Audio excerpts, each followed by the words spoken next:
Today on The Real Story, Roe v. Wade hanging in the balance, the nation awaiting final word from the U.S. Supreme Court on abortion rights across the country. This while Connecticut passes a law that strengthens abortion rights in our state.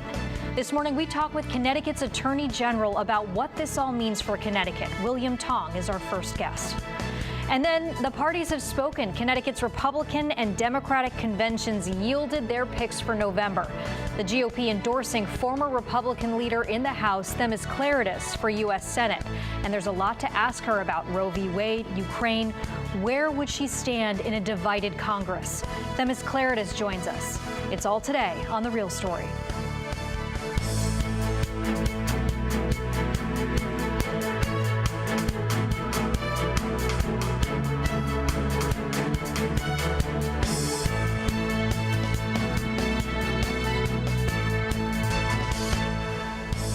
Good morning, and thanks for joining us on The Real Story. I'm Jen Bernstein. Where will the U.S. Supreme Court land when it comes to Roe v. Wade? A leaked draft opinion shows that the court could be headed to overturning the landmark case, which would throw abortion to the individual states to decide. Here in Connecticut, we have strict protections for a woman's right to choose. And in just the last few weeks, Connecticut has strengthened those protections, expanding the type of medical providers that can administer them, as well as putting in place legal protections to make sure they can't be sued by those out of state where there may be abortion restrictions. It's a good time to bring in Connecticut's Attorney General to get a sense of where the state stands when the U.S. Supreme Court makes its ruling and how it will impact us here in Connecticut. So we want to welcome back to The Real Story Attorney General William Tong. Thanks for being here. Good morning, Jen. Thanks for having me. Okay, so first of all, I got to get your opinion on this leaked draft opinion because this isn't something that we see every day. What was your reaction when you saw This is devastating. If true, and if this is where the court is going to go, this would be a tragic and destructive decision that would imperil the lives and safety of more than 36 million women across the country, 26 states poised to outlaw abortion. And don't think for a second that it'll end there. Because if the court overturns Roe, they will turn their focus, anti-abortion activists will turn their focus to the states. And even though Connecticut has codified Roe and we have strong laws, don't think they won't come and attack our laws. They will. Do you think that our laws are strong enough as they stand right now in Connecticut? I think they can always be stronger. We've been very clear that we respect women and patients and doctors and advanced medical professionals, and we trust them. And that's what we do here in Connecticut. And we just said in this new law that not only do we trust medical professionals and science to make the right decision in concert with a woman and a patient, and to do those decisions based on science and medical necessity. It's really important to protect people in case other states pass laws that would hold people criminally liable for abortions that are legal here in Connecticut. So that's what this law does. It says that in Connecticut, the sovereign state of Connecticut, we're not going to let other states impose their laws on people here in our state. Yeah, so this can get a little bit confusing, right? This new law that Governor Lamont signed into law and the legislature passed is essentially putting in protections. Is it just for providers or is it for individuals as well? It's for individuals too. And so if you have another state, for example, Texas, and they want to take action against somebody here in Connecticut, we're going to do everything we can to protect people here in Connecticut.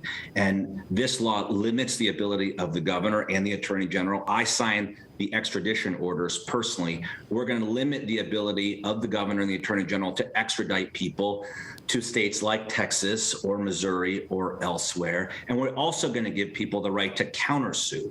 So if Texas or somebody representing Texas tries to come into Connecticut and take action against people here in Connecticut for things that aren't a crime in our state, we're going to give people in Connecticut the right to countersue and to hold them accountable for violating our rights here in our state. Interesting. So if Roe v. Wade does get overturned with the U.S. Supreme Court, technically, at first, nothing here in Connecticut would necessarily change. Obviously, a woman would be able to still have the same protections that she has now. But the concern is what happens when other states, I mean, some states have already passed abortion restrictions. They want to come in and attack those laws, essentially. Yes, what will happen to Connecticut residents and citizens who travel to those other states? What will happen to people here in Connecticut who have abortions that are no business of those other states? And by the way, Jen, you've heard that there's talk about banning abortion by Republicans in Congress if they take control of Congress, banning abortion on a federal basis, on a nationwide basis. If that happens, I will be the first to sue. Interesting. What would you sue for? I would sue that it's unconstitutional and to protect the people here in Connecticut. We know that Democrats tried to codify abortion rights in Congress just last week. It was the Senate. They did not have enough support. Your reaction to that? Well, you know, I think that action is long overdue, and it's a sad statement in our country that we still can't get it done, that we can't respect fundamental rights, the right to reproductive freedom for a woman or patient to make decisions about her own health and health care. And these are rights, by the way, Jen, that have been hardwired into our basic liberties in this country for as long as we've been alive. And so that these aren't codified in federal law, I think, is itself a tragedy. You know, some of the criticisms of that congressional effort were that they overstepped and expanded the rights that were already in place if the U.S. Supreme Court did overturn. From a legal point of view, what's your take on that? I think what they're trying to do is politicize a decision that is best entrusted to a woman, patient, and her doctor and advanced medical provider, period. Okay. Let's talk about ReElection. Okay, so it's been 4 years. So just so everyone knows, and we were going over this too, the Attorney General is a constitutional office, and they have 4-year terms. You were elected 4 years ago, so now you're going into your ReElection bid for your second term. So tell me why you want to keep your position and why people in Connecticut should vote for you. So I can't believe it's been 4 years. We're not getting any younger. And frankly, I'm just going to keep doing my job and the campaign will take care of itself.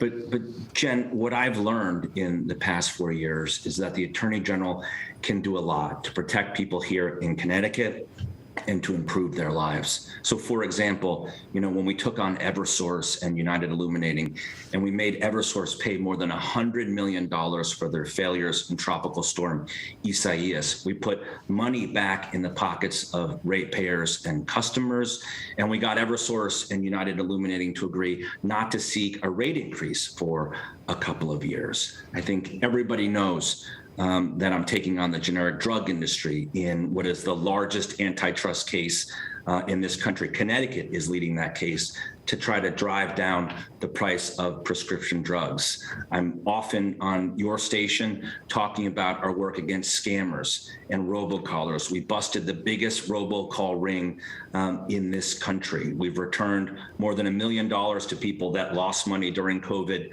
due to canceled travel.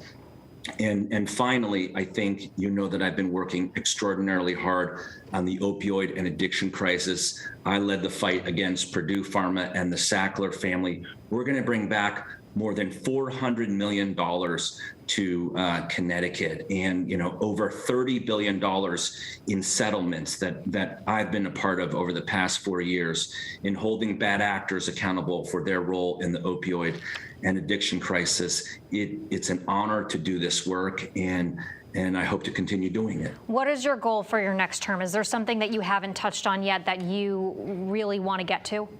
So we're really focused now, and you've done some reporting on this, on social media, on TikTok, Instagram, Meta, Facebook, and in particular, the ways in which social media can be harmful to all of us with misinformation and disinformation, but harmful to young people, especially young women. So that as a component of a larger effort on youth mental health, these are things that AGs are talking about every single day.